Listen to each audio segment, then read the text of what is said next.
Site setup essentials में सबसे पहले installing theme and essential plugins. जो भी थीम आपको बेहतर लगती है, वर्डप्रेस एसेंशियल्स के कोर्स में कुछ थीम्स का हमने ओवरव्यू किया था, फ्री का भी और पेड थीम्स का भी।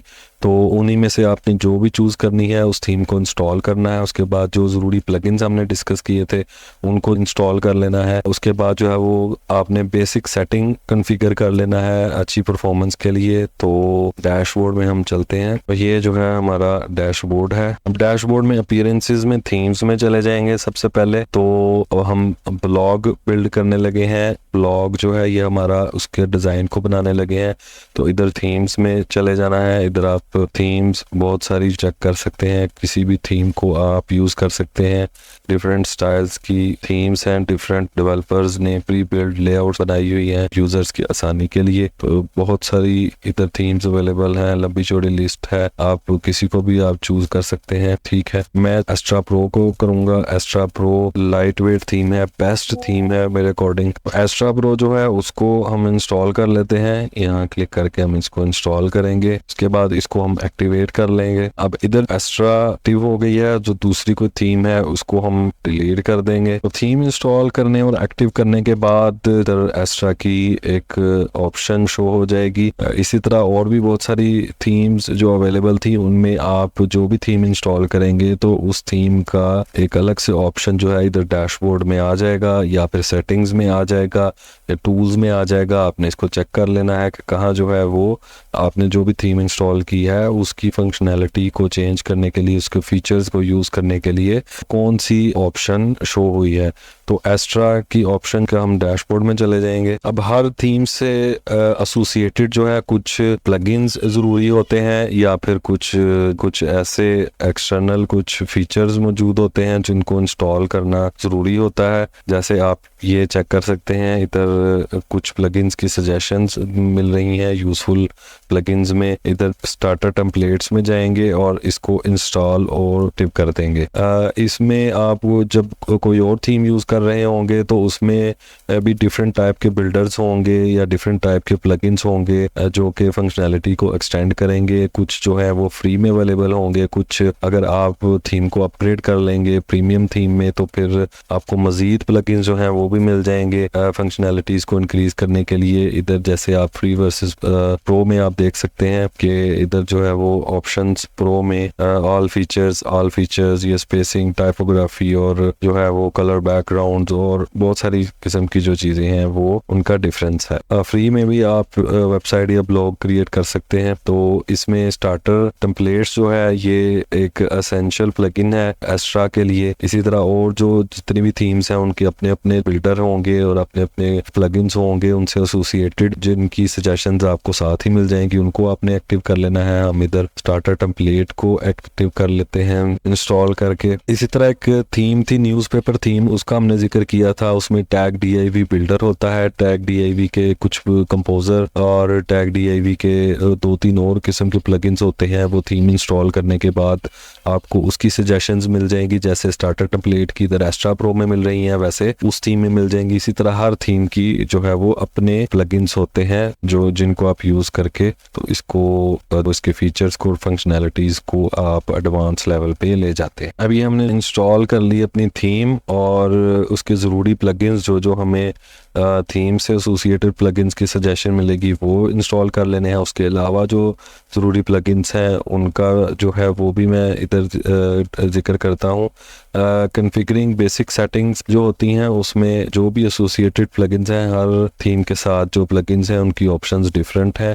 सिंपल स्टेप्स होते हैं, जैसे स्टार्टर टेम्पलेट्स में सजेशन दे रहा है कि AI वेबसाइट बिल्डर आपने यूज़ करना है या क्लासिक स्टार्टर टेम्पलेट। तो क्लासिक स्टार्टर टेम्पलेट को ही हम यूज़ करेंगे। इधर आप ये चेक कर सकते हैं। इधर आपको इस तरह का एक उसके बाद डैशबोर्ड एक आ जाएगा। इसमें ये ब्लॉक एडिटर, एलिमेंटोर, वीवर बिल्डर, 3 किस्म के जो है इसमें एडिटर और बिल्डर जो है वो यूज़ हो सकते हैं। तो आपने जो भी यूज़ करना है, एलिमेंटोर प्रीमियम है, पेड है बिल्डर, तो इसको भी हम यूज़ करना सीखेंगे। फिलहाल हम ब्लॉक एडिटर में रहते हैं। ब्लॉक एडिटर में जो अवेलेबल हमारे पास प्री बिल्ड लेआउट्स हैं उसकी काफ़ी सारी ऑप्शंस इधर आ गई हैं। इसमें से कोई भी जो है वो हम अपनी ब्लॉग की निश के अकॉर्डिंग जो है वो हम इधर सेलेक्ट कर सकते हैं या इधर चेक कर सकते हैं। तो इसको कैटेगराइज भी किया गया है, बिजनेस वेबसाइट है, लोकल बिजनेस है, पर्सनल केयर टाइप है, प्रोफेशनल है, पर्सनल वेबसाइट है, कम्युनिटी की है, ई कॉमर्स ऑनलाइन स्टोर है या ब्लॉग है। अब हमारा ये जो कि ब्लॉग है, हम ब्लॉग पे क्लिक करेंगे और ब्लॉग से रिलेटेड जो प्री बिल्ड लेआउट्स हैं उनमें से हम जो भी हमें एक अच्छी लेआउट नजर आएगी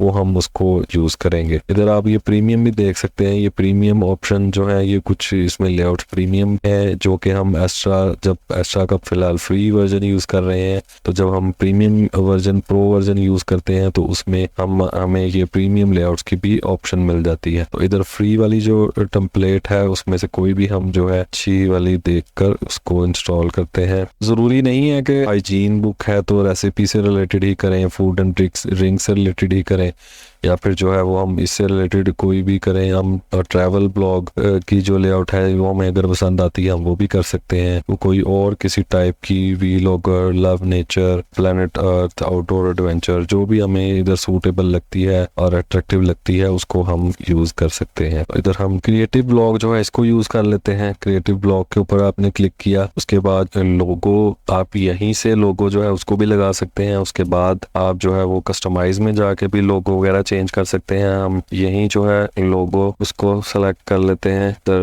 हाइजीन बुक में लोगो, हम ये वाला लोगो उसका सेलेक्ट करते हैं। लोगो वेबसाइट के लिए किस तरह बना सकते हैं उसकी एक वीडियो जो है वो यूट्यूब पर बहुत बेसिक लेवल पे एक ऑनलाइन टूल यूज करते हुए एक ट्यूटोरियल बनाया हुआ है, उसको आप देख सकते हैं। वहां से आप लर्न कर सकते हैं कि आप अच्छा एक लोगो बेसिक लेवल पे कैसे बना सकते हैं। इसको जो है वो हमने सेलेक्ट कर लिया, ये लोगो को सेलेक्ट कर लेते हैं और इधर जो है वो लोगो की विड्थ कितनी रखनी है वो उसको डिसाइड कर लेंगे और कंटिन्यू कर देंगे। इधर कलर जो वेरिएशंस हैं वो आपने क्या रखनी है। कलर वेरिएशंस आपके लोगो के अकॉर्डिंग ही होनी चाहिए। आपने लोगो बनाते हुए कलर्स जो डिसाइड करेंगे उनको आपने वेबसाइट के डिजाइन के अकॉर्डिंग भी चेक करना है कि कौन सी आपकी निश की वेबसाइट है, उसके अकॉर्डिंग फूड से रिलेटेड है तो ग्रीन में आप जा सकते हैं, ग्रीन कलर को चूज कर सकते हैं। आप पेट्स की फील्ड में, पेट्स की निश में ब्लॉग बना रहे हैं तो आप ब्राउन टाइप की कोई कलर लेआउट, कलर स्कीम को आप चूज कर सकते हैं या कोई भी आप चूज कर सकते हैं। तो आपने जो है वो लोगो के अकॉर्डिंग जो है उसको चूज करना है। इधर हम लोगो से जो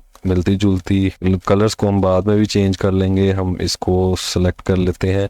इसमें जो दूसरा, ये जो पहला कलर है इसको हम इसके अकॉर्डिंग बाद में कर लेंगे, या फिर हम स्टार्ट वाला जो ये ब्लू है इसी को हम चूज कर लेते हैं। ज्यादा रिजेम्बलेंस इसकी आ रही है, इसको हम चूज कर लेते हैं। टाइपोग्राफी जो है उसको हमने चेंज, फॉन्ट किस तरह के होने चाहिए इसको हमने यहाँ से चेंज कर लेना है। ये ठीक, कंटिन्यू कर दिया। कंटिन्यू कर लेने के बाद इधर आपने अपना name, email, I am beginner, intermediate जो भी है सिलेक्ट कर लेना है। उसके बाद I am building a website for my self, my company, और इम्पोर्टेंट इसमें जो एडवांस ऑप्शंस हैं उनमें ये सारी ऑप्शंस को आपने चेक करके आपने submit and build my site कर देना है। इंपोर्टिंग पेजेस, मेन्यूज, पोस्ट और जो भी रेलेवेंट इसमें चीजें होंगी डिजाइन से रिलेटेड, डेमो डाटा और बेसिक सेटिंग, वो ऑटोमेटिकली ही जो है इंस्टॉल इसमें इंपोर्ट हो जाएंगी।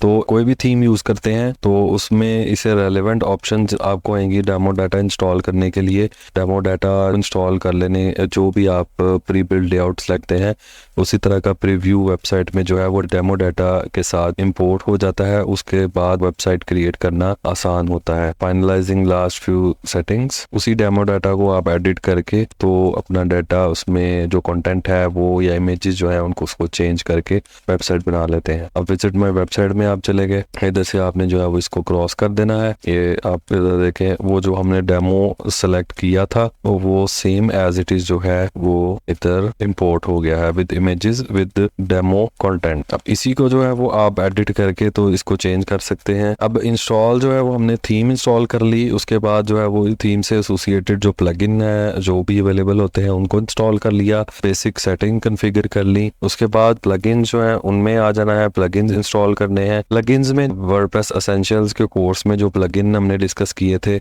उनमें से जो आपकी वेबसाइट के अकॉर्डिंग, वेबसाइट की नीड के अकॉर्डिंग जो प्लगइन्स हैं उनको आपने इंस्टॉल कर लेना है। हम इधर WP फॉर्म्स इंस्टॉल करते हैं। फॉर एग्जांपल WP फॉर्म्स जो हमने कॉन्टैक्ट फॉर्म में लगाना है वो इंस्टॉल कर लेते हैं। फॉर्म जो हमने क्रिएट करना है उसके लिए प्लगइन को हम इंस्टॉल कर लेते हैं। ये contact form by WP forms, इसको इंस्टॉल कर लेने के बाद जो है इसको एक्टिव कर लेंगे। ठीक है।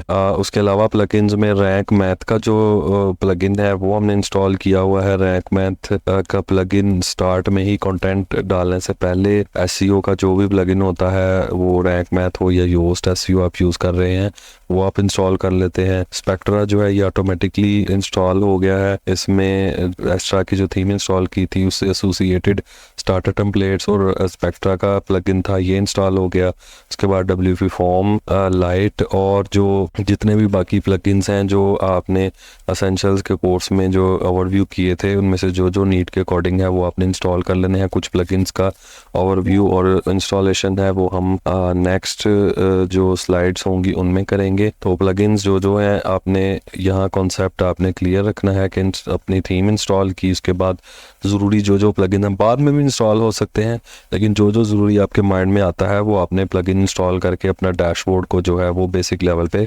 कंप्लीट कर लेना है। ठीक है। और जो कॉन्फ़िगर बेसिक सेटिंग है वो आपने देख लेनी है। कोई थीम से एसोसिएटेड सेटिंग्स उनको देख लेना है। आप थीम ऑप्शंस में चले जाएं। थीम ऑप्शंस में जाके आप इधर ऑप्शंस चेक कर लें। जो भी थीम आप यूज़ कर रहे हैं उससे अकॉर्डिंग आप इधर ऑप्शंस देख के उनको आप चेंज करना चाहते हैं। सेटिंग्स में हम देख लेते हैं, परफॉर्मेंस में देख लेते हैं, कोई जो है वो ज़रूरी चीज़ चेंज करने वाली हो तो हम इस तरीके से डैशबोर्ड को रेडी कर लेते हैं। ज़रूरी थीम्स और प्लगइन्स उनको इंस्टॉल करके और बेसिक सेटिंग को कॉन्फ़िगर करने के बाद हमारे साइट सेटअप एसेंशियल्स जो हैं वो कंप्लीट है।